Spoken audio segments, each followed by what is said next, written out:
childhood. Tapos at the same time, nag-enjoy kasi nakakapag-showbiz, lumalabas sa TV, lumalabas sa movies, so Parang naglalabas binabayado. Oo, oo. Pero nakaka-graduate ka din, pagpatuloy mo yung studies. Yes, nag-graduate ako from UP ng journalism noong 2011. Oh wow, may ka-batchmate. Sikat rin siya dito.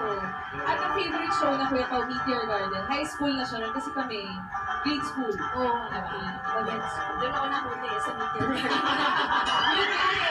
Pero dapat proud tayo si Pink. Baka kami for sure, pati siya naman ka ng mga Dapper Cats, baka gusto mong bumati.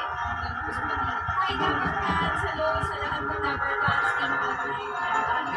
Everyone. Ayan. So, it's so great po to be back dito sa Itbulaga Stage. Salamat, Nice Patricia. having you, Patricia. Thank you. Thank you. At si Luby, Kuya Pao, si Jasmine, sila ang natira. Pasok na po kayo sa next round. At simulan na natin ang round 3. Ito may guy, Ruby and Jasmine sa round 3 po. Sablo naman na tayo. Uy! Para kayo sila.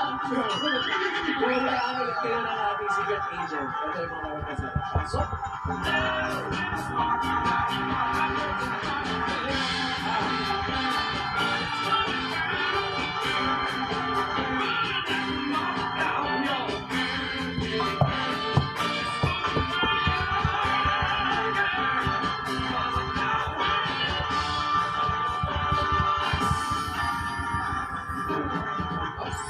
Mga Dapper Cats, si Sir Rafi ay isang dance icon at original member ng grupong Wayan Dancers. Favorite naman na pinapanood ang Popeye noong bata pa siya. Yan ang mga clue na binigay ni May at ni Ruby. Sa palagay mo, ilang taon na si Rafi?